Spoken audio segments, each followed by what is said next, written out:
Hey YouTube, this is Son of the Prepper 1. I'm excited to bring you this video. I'm running a heat and air unit off of a power box.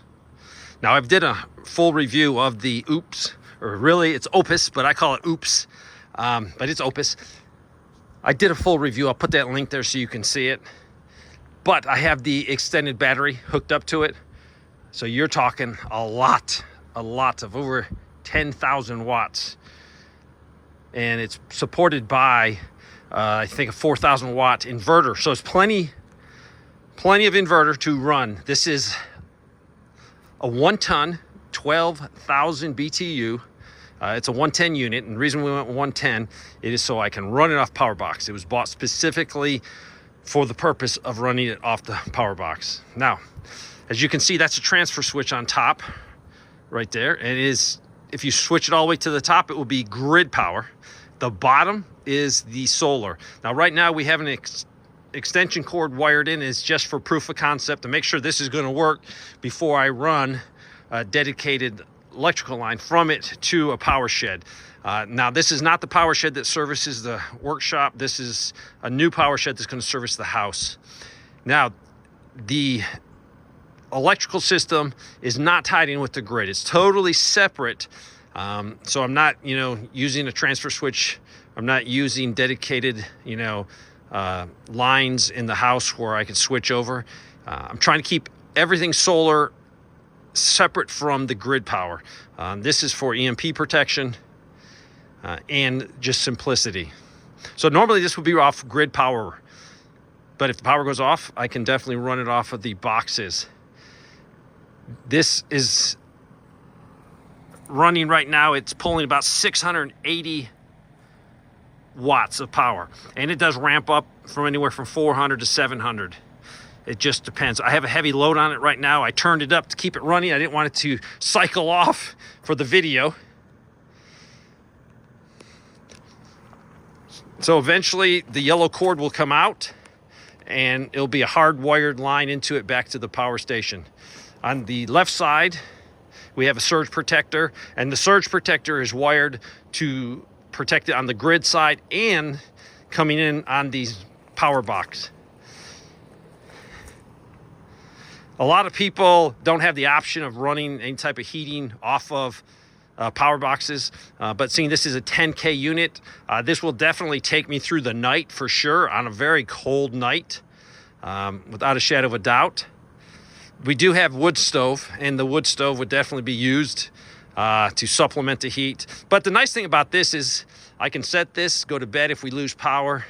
The wood stove can be running, but about 3 o'clock in the morning, that wood stove is dying down. If I'm not up to throw another log or two on it, it gets cold. This way, about 3 o'clock, this unit can kick on, keep the house nice and warm for my family. So I'm going to be doing more videos of how I did this, what the power box is going to be, how I'm setting up the whole power station.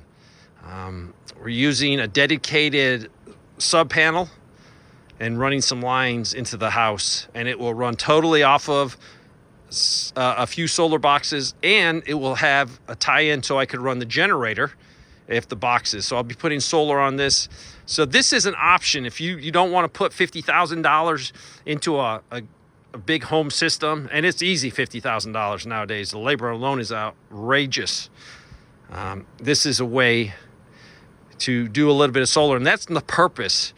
I've covered a lot of basics in the prepping fields. I feel my family is going to be taken care of as best as humanly possible. But getting a good plan for electricity to keep the refrigerators, the freezers running, and all kinds of just other comforts. I want to go through any type of disaster, natural, SHTF, whatever you want to say. I want to go through somewhat comfortable. And if I can do that, then I'm going to. With tiny grandbabies, it's nice to be able to make sure they're going to stay warm. Now, using this heat, it uses a lot more than the air conditioner. Right now, it's pulling 429 watts of power out of the boxes.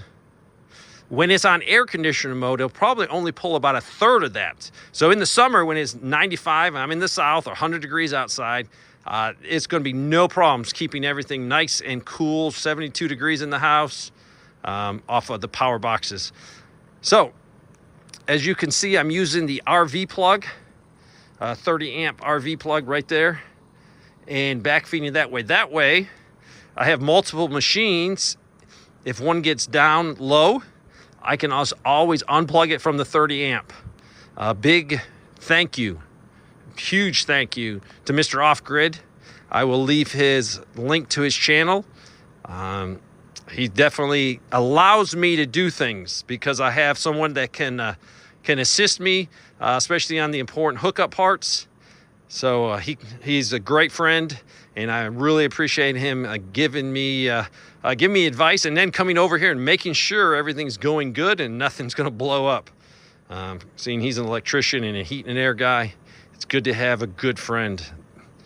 So there you go. This is heat and air off of a power box. And this Oupes will let me do that, seeing I have the extended battery. Without the extended battery, I could still run this whole system off. It just wouldn't last as long. But I'll be doing some testing with just the main unit. I will also be testing this out with other brands of power boxes and seeing how they work. This is a good test of really what a box is going to do for you. Thanks for watching.